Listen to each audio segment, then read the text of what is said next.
जय हिंद, जय डिप्लोमा। चलिए आज शुरू करते हैं। टीडीपी में अपना टॉपिक स्टार्ट करेंगे आज। पहले तो ये जान लीजिए कि टीडीपी हमको पढ़ाया क्या गया है। तो जो हमने TDEP transmission distribution of electrical power इसका वो क्या पढ़ाया गया था पहले याद रखेंगे। तो हम आपको पढ़ा दिए पैरामीटर ऑफ लाइन। कौन कौन से पैरामीटर पढ़ाए थे आपको? हम 3 पैरामीटर लिखवाए होंगे। एक पढ़ाए थे आपको आर पैरामीटर, एक पढ़ाए थे आपको एल पैरामीटर और एक पढ़ाना है सी पैरामीटर। तो आपको ये दोनों खत्म हो चुके हैं, आर पैरामीटर और एल पैरामीटर खत्म हो चुके हैं। आज हम चर्चा करने वाले हैं सी पैरामीटर पर। ठीक है, आज पूरा चर्चा हमारा फोकस रहेगा सी पैरामीटर पर। ओके, चलिए। तो ये दोनों आप टॉपिक पहले से पढ़ चुके हैं। जो नहीं पढ़े हैं, जो पिछला वाला लेक्चर है मेरा, उसमें आप जाके देख लीजिएगा। ट्रांसमिशन डिस्ट्रीब्यूशन टीडीपी के नाम से जो हमारा उसमें प्लेलिस्ट होगा, उसमें आपको ये मिल जाएगा। ठीक है, लेक्चर 5 या 4 में। चलिए स्टार्ट करते हैं सी पैरामीटर। हेडिंग लिखिए सी पैरामीटर। सी पैरामीटर, ठीक है। सी पैरामीटर क्या होता है भाई? कैपेसिटेंस होता है। सी मतलब होगा कैपेसिटेंस। अब देखिए इसका मतलब क्या है, पहले इसके बारे में जान लेते हैं। देखिए यहां मैं साइड में थोड़ा दिखा दे रहा हूं कि जो भी लाइनें आप भेजते हैं, जो भी लाइनें आप ऐसे भेजते हैं, ट्रांसमिशन लाइन हुआ चाहे डिस्ट्रीब्यूशन लाइन हुआ, जब ऐसे लाइन आप भेजेंगे तो दो लाइनों के बीच में यहां पर जो कैपेसिटेंस काम करेगा उसी को हम बोलते हैं कैपेसिटेंस पैरामीटर। ठीक है, इसमें कैपेसिटेंस काम कैसे करेगा भाई? तो C इक्वल टू आपका एक होता है A epsilon 0 epsilon R by D। ये भी फॉर्मूला पढ़े होंगे। इसमें डिस्टेंस है, एरिया है, तो कैपेसिटेंस पाया जाता है इसमें भी। या एक और पढ़े होंगे C इक्वल टू होता है Q बाय V। इसमें इलेक्ट्रॉन चार्ज ग्रुप में है, पोटेंशियल है, तभी भी कैपेसिटेंस पाया जाएगा। तो कैपेसिटेंस आपके इस फॉर्म में होंगे। तो हमको आज इसी कैपेसिटेंस के बारे में पता करना है। तो आइए पता करते हैं। ठीक है, पता करने से पहले आपको कुछ चीजें बता दें। जैसे आपको कैपेसिटेंस निकालना है, अगर आपको कैपेसिटेंस निकालना है तो C equal to Q by V, मतलब आपको V निकालना पड़ेगा। अब V निकालने के लिए E इंटू D, आपको इलेक्ट्रिक फील्ड इंटेंसिटी निकालना पड़ेगा। E निकालने के लिए फॉर्मूला हम अप्लाई करेंगे। बस इतना ही काम करेंगे और कैपेसिटेंस फाइंड हो जाएगा। ठीक है, तो बहुत आसान है, टफ मत बनाइएगा इसको। आइए चलते हैं कैसे फाइंड करेंगे। देखिए हम पता करेंगे सिर्फ दो चालकों के लिए कैपेसिटेंस कितना होगा। तो आइए देखते हैं। तो देखिए इस चालक को अगर इधर से आप देखेंगे तो आपको सिर्फ इसका एरिया दिखाई देगा। मैं उसी को यहां ले रहा हूं। एक हमने चालक ले लिया यहां पर और एक और चालक हमने ले लिया यहां पर। ठीक है, इन दोनों चालक को मैंने यहां ले रखा है। एक में से धारा जा रही है तो मान लेते हैं पॉजिटिव है, और एक में से धारा आ रही है तो मान लेते हैं नेगेटिव है। अभी इसके लिए चर्चा करेंगे, फिर हम चेंज कर देंगे। मैं इसको मिटा रहा हूं क्योंकि इसकी जरूरत नहीं है हमको। ये बस आपको मैं देखने के लिए बता दिया था कि हम कैसे पैरामीटर्स होते हैं, ये हमारे पैरामीटर्स होते हैं, उनके बारे में चर्चा हो रही थी। ठीक है, आइए देखते हैं क्या है ये। ठीक, थोड़ा सा आसान करते हैं। देखिए जो ये चालक हमने यूज किया हुआ है, ये मान लेते हैं कि इनका जो रेडियस है, यहां से जो रेडियस है वो स्मॉल r है। तो मैंने माना, कुछ चीजों को मानना पड़ेगा आपको। माना कि स्मॉल r क्या है भाई? वो रेडियस है, रेडियस ऑफ कंडक्टर। कंडक्टर का रेडियस कितना मान लिया मैंने? Small r। तो इधर भी स्मॉल r हो जाएगा, क्या दिक्कत है? फिर मैंने मान लिया कि दोनों चालकों के जो बीच का डिस्टेंस है, याद दिखेगा, सेंटर से सेंटर दिखेगा, दोनों चालकों के बीच का जो डिस्टेंस है वो कैपिटल D है। तो कैपिटल D क्या है भाई? तो उसको मान लेंगे हम डिस्टेंस बिटवीन कंडक्टर। कंडक्टर के बीच का डिस्टेंस कितना है? कैपिटल D है। चलिए इस लाइन को मिला दीजिए। ठीक है, इस लाइन को आप मिला दीजिए और मैंने यहां से कुछ दूरी पर यहां पर एक पॉइंट मान लिया P। ठीक है, वो कितना दूरी पर है? तो यहां से उसकी डिस्टेंस x मीटर है। ये मान लीजिए A चालक है और ये मान लीजिए B चालक है। ठीक, तो P पॉइंट A से x मीटर की दूरी पर है। तो यहां से कितना मीटर हो जाएगा भाई? ये कैपिटल D है तो D माइनस x, तो यहां से हो जाएगा कितना meter? D minus x meter हो जाएगा डिस्टेंस। बस ये आपका डिस्टेंस निकल गया। अब बस इलेक्ट्रिक फील्ड निकाल दो। अभी तो मैंने बोला C equal to Q by V, भी निकालना है, और V इक्वल टू होता है E इंटू डी, E निकाल दो, बस फाइनल हो जाएगा। तो कैसे पता करेंगे, हमको यहाँ पर E निकालना है। तो ये बताओ ये पॉजिटिव है, तो पॉजिटिव के लिए पॉजिटिव से नेगेटिव होता है इलेक्ट्रिक फील्ड, तो इधर से इधर की तरफ, तो इसके लिए मान लेते हैं EA, ठीक है। और इनके लिए देखा जाए तो ये नेगेटिव है, तो इनके लिए अंदर की तरफ तो सेम टू सेम आएगा, मतलब इधर की तरफ कौन सा हो जाएगा EB। तो ये बताइए अगर यहाँ पर P पर हम बात करें इलेक्ट्रिक फील्ड का, तो वो इलेक्ट्रिक फील्ड कितना हो जाएगा, वो हो जाएगा EA plus EB। Equation number कौन सा मान लीजिए फर्स्ट। तो अभी इलेक्ट्रिक फील्ड फाइंड नहीं हुआ है, हम एक एक के बारे में निकालेंगे इलेक्ट्रिक फील्ड कैसे होगा। चलो थोड़ा सा इलेक्ट्रिक फील्ड जब पढ़ ही रहे हैं तो थोड़ा सा आपको हम बता दें, पहले याद रखना पड़ेगा आपको कि इलेक्ट्रिक फील्ड कौन सा कैसे होता है, उसके बारे में जानना आपके लिए अति आवश्यक होता है, ठीक है। कुछ हमारे कंडक्टर्स होते हैं उनके वजह से इलेक्ट्रिक फील्ड होती है, और कुछ हमारे जो चार्ज होते हैं उनके वजह से इलेक्ट्रिक फील्ड। जैसे कोई प्लस क्यू का चार्ज रखा हो तो इनका जो इलेक्ट्रिक फील्ड होता है यहाँ पर कितना दूरी पर, r दूरी पर, E equal to 1/4 pi epsilon 0 epsilon r into q by r square यह होता है। लेकिन अगर कोई सॉलिनॉइड हो, अगर कोई सॉलिनॉइड, याद रखेंगे इस चीज को, जैसे चालक हमारे सॉलिनॉइड की तरह जा रहे हैं, यह सॉलिनॉइड होता है, ये चार्ज की वजह से इलेक्ट्रिक फील्ड नहीं होती है। तो अगर कोई सॉलिनॉइड हो तो इससे x मीटर की दूरी पर जो हमारा इलेक्ट्रिक फील्ड का फार्मूला आता है वह आता है 1/2 pi epsilon 0 into epsilon r में होगा इनटू जो इसका चार्ज होगा q अब बटा होता है r स्क्वायर। तो r इसका डिस्टेंस मान लीजिए कितना है, r है, ठीक है। और मान लेते हैं इसकी जो लंबाई है वो कितना है, l है, तो r इंटू l होता है, याद रखेंगे। तो देखिए यह जो आपका इलेक्ट्रिक फील्ड का फार्मूला होता है, यह किसके लिए, चार्ज के लिए, यह किसी सॉलिनॉइड के लिए इलेक्ट्रिक फील्ड का इतना फार्मूला होता है। ये है कहां, ये जब फर्स्ट ईयर में आप पढ़ेंगे, फर्स्ट ईयर में कैपेसिटर का चैप्टर पढ़ेंगे तो उसमें इसका डेरिवेशन है। यहाँ डेरिवेशन नहीं है, मैं बता भी नहीं रहा हूँ डेरिवेशन यहाँ पर, आप फर्स्ट ईयर में जो ग्रीड वाले का मेरा उसमें प्लेलिस्ट होगा उसमें देख लीजिएगा, ठीक है। तो E equal to 1/2 pi epsilon 0 q बटा r इनटू l, ओके। लेकिन मैंने मान लिया है, चलो उतना मैं नहीं बताऊंगा अभी, चलो मैं फार्मूला लिख रहा हूं। तो देखो E इक्वल टू, चाहे E पहले लिख लो, 1/2 पाई एप्सिलॉन 0, यार में है तो सरकार पे कर दो, एप्सिलॉन 0 इनटू कितना हो जाएगा, देखो वहां पर q बटा, तो q बटा इनके बीच का यहां पर कितने दूरी का निकाल रहे हैं हम, तो इतने दूरी का डिस्टेंस कितना है x, तो q बाई कितना हो जाएगा x into l, l is the length of wire, जो वायर का लेंथ होगा वो l है। यहां पर l इक्वल टू 1 कर दीजिए, l इक्वल टू कितना मीटर के लिए 1, हटा दे रहे हैं हम, बाद में जितना मीटर का कहेगा उतना मीटर गुणा करा लेंगे, ठीक। अभी यहाँ को भाग दिख रहा होगा, जब का डिस्टेंस निकालेंगे तो ऊपर चला जाएगा, तो गुणा कर लिया जाएगा, कोई बात नहीं, E इतना आ जाएगा, याद रखिएगा ये फार्मूला, ये थोड़ा सा अलग सा फार्मूला है, 1/2 पाई एप्सिलॉन 0 q बटा r इनटू l होता है, l का मान मैंने 1 रख दिया हुआ है, ठीक है। चलिए यहाँ पर उसी प्रकार EB कितना हो जाएगा, देखो EA यहाँ पर इनके वजह से हो जाएगा कितना, 1/2 pi epsilon 0 into q by x दूरी है, तो इनके लिए कितना हो जाएगा, same to same 1/2 pi epsilon 0 into q बटा d माइनस x, क्योंकि इसका डिस्टेंस d माइनस x है, इतना हो जाएगा। हाँ याद रखिएगा पॉजिटिव नेगेटिव मत रख दीजिएगा चार्ज में, पॉजिटिव नेगेटिव नहीं रखा जाता है।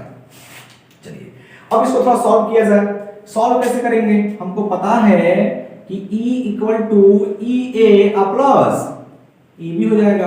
देखिए दोनों सेम डायरेक्शन में है तो जोड़ दीजिएगा, अगर ये भी पॉजिटिव होता है, ये भी पॉजिटिव होता तो घट जाता, उसमें कौन बड़ी बात है। चलो दोनों को जोड़ दो, तो जोड़ेंगे तो आ जाएगा 1/2 pi epsilon 0 q by x plus 1 अब ये रख लो 2 पाई एप्सिलॉन 0 इनटू q बटा d माइनस x हो जाएगा। एक काम करिए उसमें से कुछ बाहर ले लीजिए, तो बाहर ले लेंगे तो कितना आ जाएगा 1/2 पाई एप्सिलॉन 0 2 पाई एप्सिलॉन 0 और q भी बाहर ले लो, तो q और ब्रैकेट में हो जाएगा 1/x plus 1/d minus x, यह आ जाएगा E, यह समीकरण और कौन सा मान लो। चलिए अब E निकल गया, अब क्या निकालना है आपको, तो V निकालना है। तो भी हम निकालेंगे कि इनके बीच में पोटेंशियल कितना है, ठीक है। तो हम वैसे नहीं निकालेंगे, हम एक छोटा सा पार्ट लेंगे, इसीलिए कोई छोटा सा पार्ट ले लेना, कितना पार्ट, dx। हम इसका वोल्टेज निकाल कर यहां से इंटीग्रेट कर देंगे तो टोटल का वोल्टेज फाइंड होके आ जाता है। तो हम निकालेंगे dvx, बस इतने दूर का वोल्टेज निकाल रहे हैं। तो dvx इक्वल टू, देखो कितना होता है, e इंटू d, तो e इंटू dx कर देना, छोटा सा दूरी लिया हो ना तो dx कर दिया जाता है। ओके, तो यहां से देख लो e का मान तुम फाइंड कर चुके हो, यहां से कितना आ गया है, q बटा 2 पाई एप्सिलॉन 0 इंटू कितना हो जाएगा 1 बाई x और 1 बाई d माइनस x और इंटू dx, ये हो जाएगा dvx। ओके, यह हो गया आपका इलेक्ट्रिक फील्ड के फॉर्म में पोटेंशियल अकॉर्डिंग टू dx, इतना निकाल लीजिएगा। चलिए एक काम करते हैं, अब अगर हम देखिए हमको कितने में चाहिए वोल्टेज, हमको इतने में वोल्टेज चाहिए, इतने में, तो इतने में अगर वोल्टेज चाहिए तो आप देखिए कितना आएगा, इतना डिस्टेंस, जो इतने बीच का डिस्टेंस आएगा वो कितना आएगा,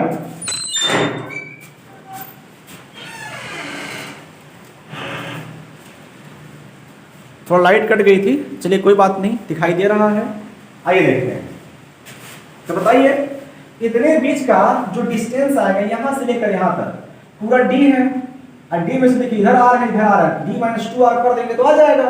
तो देखिए इसका इंटीग्रेशन कैसे किया जाएगा, तो इसका इंटीग्रेशन होगा, इसका इंटीग्रेशन लिमिट लगा दिया r से d माइनस r, और r से d माइनस r कर देंगे तो देखिए d minus r minus r, d minus 2r आराम से आ जाएगा, ठीक है। तो ऐसे इसको लगाएंगे, थोड़ा इसको सॉल्व करते हैं और देखिए कैसे सॉल्व होगा।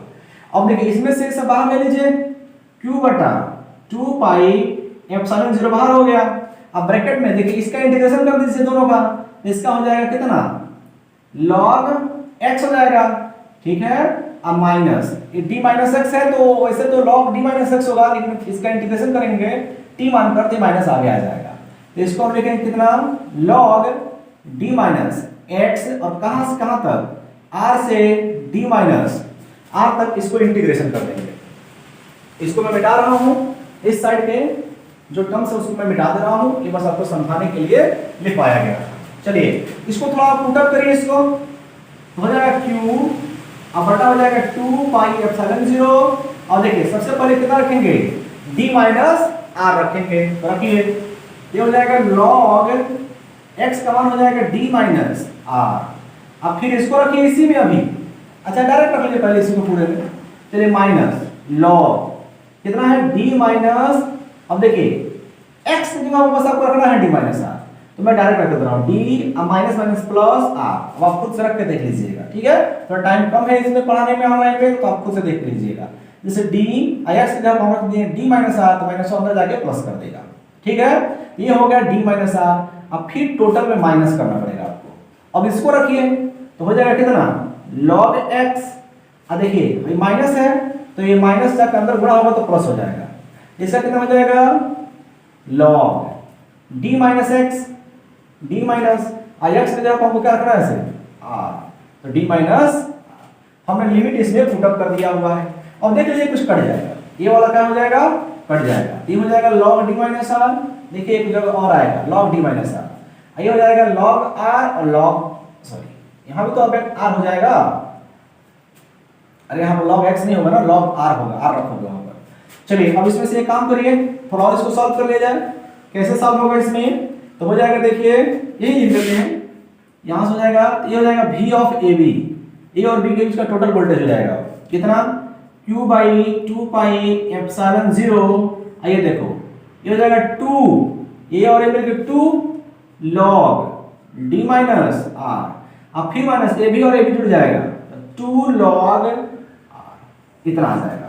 एक काम करो, v of ab equal to, चलो एक काम करो इसमें से, और 2 और 2 बाहर ले और 2 से 2 काट दो, ठीक है, तो मैं डायरेक्ट लिख रहा हूं, ओके। कैसे लिखेंगे, हो जाएगा कितना, q बटा पाई एप्सिलॉन 0, देखो 2 और 2 यहां से मैंने बाहर ले रखा है, और ये देखिए log a और माइनस log b, ये डिवाइड हो जाएगा, तो इसको लिख सकते हैं कितना, log d माइनस आर बटा कितना हो जाएगा, आर हो जाएगा। ओके, ये क्या निकल के आ गया है, इनके बीच का वोल्टेज। बस अब वोल्टेज फाइंड होगा तो कैपेसिटेंस निकाल लो। तो कैपेसिटेंस कैसे निकालोगे, C इक्वल टू Q बटा V, तो C of AB equal to V of AB। Q का मान देख लो, कुछ नहीं, V ऑफ AB निकाल के रख दो, Q और डिवाइड बाय पाई, सॉरी ये रखोगे ना पूरा वैल्यू, तो कितना आ जाएगा, Q बटा पाई epsilon 0 log d minus r बटा हो जाएगा r, Q से Q कैंसिल आउट, पाई ऊपर चला जाएगा, तो C ऑफ AB का जो मान आ जाएगा pi epsilon 0 divide by log d minus r by r। तो यही होता है कैपेसिटेंस का फार्मूला। तो बस कितना आसान है, ऐसे सॉल्व कर सकते हैं। तो देखिए अगर मान लीजिए 1 मीटर का निकाले, अगर 50 मीटर का कहेगा तो गुणे 50 मीटर, ठीक है, तो ऐसे गुणा कर लीजिएगा। एक बार और देख लेते हैं मैंने किया क्या है, दो चालकों के बीच में हमको कैपेसिटेंस निकालना है। तो मैंने उसके लिए क्या किया हुआ है कि इन दोनों चालकों के बीच की दूरी को मैंने d मान लिया है, हमको x मीटर की दूरी पर निकालना है electric field, x meter d minus x meter इधर से हो जाएगा, बस फार्मूला अप्लाई कर दिए हैं। कैसे, E इक्वल टू होता है 1/2 pi epsilon 0 q by x, इसके लिए x तो उसमें d माइनस x, दोनों को जोड़ दिए हैं क्योंकि डायरेक्शन दोनों में क्या है, सेम है। तो हमारे यहां से निकल जाएगा क्या, E, तो ये दोनों को जोड़ के निकाल लीजिएगा।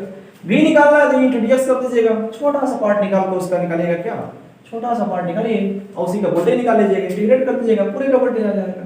मैंने इंटीग्रेशन कर दिया, V और V आ गया, ठीक है। अब फिर इसको क्या करेंगे, सॉल्व कर लेंगे। लिमिट करना आपको आना चाहिए, इंटीग्रेशन आना चाहिए, तब जाकर वो कैपेसिटेंस का फार्मूला यहां से फाइंड हो जाएगा। ये कितने बार के लिए था, 2 बार के लिए था। ओके, चलिए इतना आपको इसका एसएस ले लीजिएगा और इसको आप चलिए मैं रफ कर देता हूं, अब मैं अगला टॉपिक पढ़ाने वाला हूं तो इसको मैं रफ कर दे रहा हूं, ठीक। तो इसको आप जरूर लिख लीजिएगा। ओके, तो मैं बेटाऊं लाइट वैसे चली गई है, कोई बात नहीं, दिखाई आपको दे रहा होगा, हाँ चलिए प्रॉपर दिखाई दे रहा है, कोई बात नहीं है, ठीक। मैं इसको मिटा रहा हूं। कैपेसिटेंस याद रखेंगे, पहले इलेक्ट्रिक फील्ड निकालेंगे, फिर वोल्टेज निकालेंगे, फिर C निकालेंगे, Q से Q कट जाएगा, पाई एप्सिलॉन 0 ऊपर चला जाएगा, इतना फैराड आएगा, ठीक है। क्या आएगा, ये फैराड नहीं आएगा, फैराड प्रति मीटर, 1 मीटर का निकाले हैं तो उतना मीटर आएगा, फैराड प्रति मीटर। चलिए कैपेसिटेंस का जो क्वेश्चंस आएंगे वो यहां पे खत्म हो गए हैं। एग्जाम में आएगा कैपेसिटेंस पर मीटर, तो ऐसे ही आपको डेरिवेशन करना है इसका, याद रखेंगे इस चीज को। देखिए वीडियो को आप लोग पूरा देखा कीजिए और पूरा सुना कीजिए, मैं बहुत चीजें इंपॉर्टेंट बताता हूं, तो वीडियो को पूरा आप सुना कीजिए।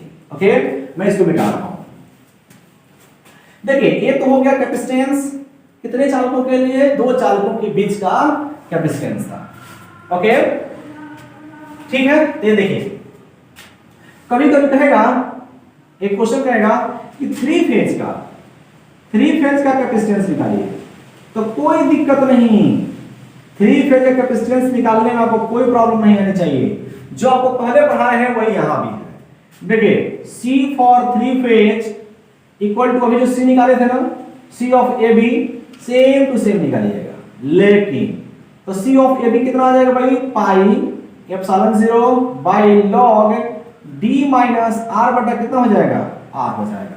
अगर L है तो L का गुणा भी करा दीजिएगा लंबाई का, और जितना मीटर कहेगा उतना मीटर गुणा करा दीजिएगा, इतना आ जाएगा C ऑफ 3 फेज। r कहेंगे सर जी फार्मूला दोनों सेम है, सेम नहीं है जी, इसको निकाल लेना। कैसे, d का मान कितना रखोगे, d का मान वही वाला d12 into d23 into d31 गुणा करा के घनमूल निकालना, उसी d को यहां पर रख देना। ओके, ये भी रख लीजिएगा। या थोड़ा सा यहां पर देखिएगा, थोड़ा एक चीज और देख लीजिएगा, आप चाहे तो जो C का फार्मूला है उसको ऐसे लिख सकते हैं, पाई एप्सिलॉन, चलिए लाइट आ गई, अच्छी बात है, पाई एप्सिलॉन 0 बटा L अब बटा हो जाएगा log, देखो ये d माइनस r बटा r है ना, तो अगर मान लो चालकों के बीच की दूरी बहुत ज्यादा है, जैसे मान लो ये चालक है, ऐसा नहीं, ये चालक यहाँ पे जा रही है और एक चालक यहाँ पे जा रहा है, इन दोनों के बीच का दूरी अगर d ज्यादा हो और इनका रेडियस बहुत कम हो, तो बताओ अगर 50 मीटर हो, सॉरी 1 मीटर हो और ये 1 सेंटीमीटर हो, तो घटा सकते हो ना, घटाओ तो ज्यादा अंतर नहीं पड़ेगा, तो आप चाहो तो यहाँ पे r को हटा सकते हैं। अरे यार इसका मतलब हुआ d माइनस r है ना, तो d मान लो 100 सेंटीमीटर, मतलब 1 मीटर और माइनस ये रेडियस अगर 1 सेंटीमीटर हो तो कितना आएगा, तो ज्यादा फर्क नहीं पड़ा डी पर। आप यहां पर क्या कर सकते हैं, जब डी का मान ग्रेटर देन आर हो तो सी इक्वल टू हो जाएगा पाई एप्सिलॉन 0 एल, अब बटा हो जाएगा लॉग डी बाई आर। उसको आप चाहे तो हटा भी सकते हैं, तो एक फॉर्मूला ये बन जाता है कैपेसिटेंस का। ओके, इसी पर आप न्यूमेरिकल सॉल्व करना चाहते हैं, इस पे सॉल्व मत करिएगा न्यूमेरिकल, ये इसमें न्यूमेरिकल जरूर सॉल्व करेंगे, इस पर सॉल्व करेंगे। आंसर किसमें आएगा, ये लगभग में आंसर आएगा। ओके, आयल का जब गुणा करा देंगे यहां पर तो इसका मात्रक हो जाएगा केवल फैराड। अब फैराड प्रति मीटर मत लिखिएगा। ओके, चलिए आज के लिए इतना, ये क्लास आपका चैप्टर भी खत्म हो गया। अब आपका अगला चैप्टर जो शुरू करने वाले हैं शॉर्ट ट्रांसमिशन लाइन का जो परफॉर्मेंस होता है उसको शुरू करेंगे। तो आज के लिए इतना, थैंक यू।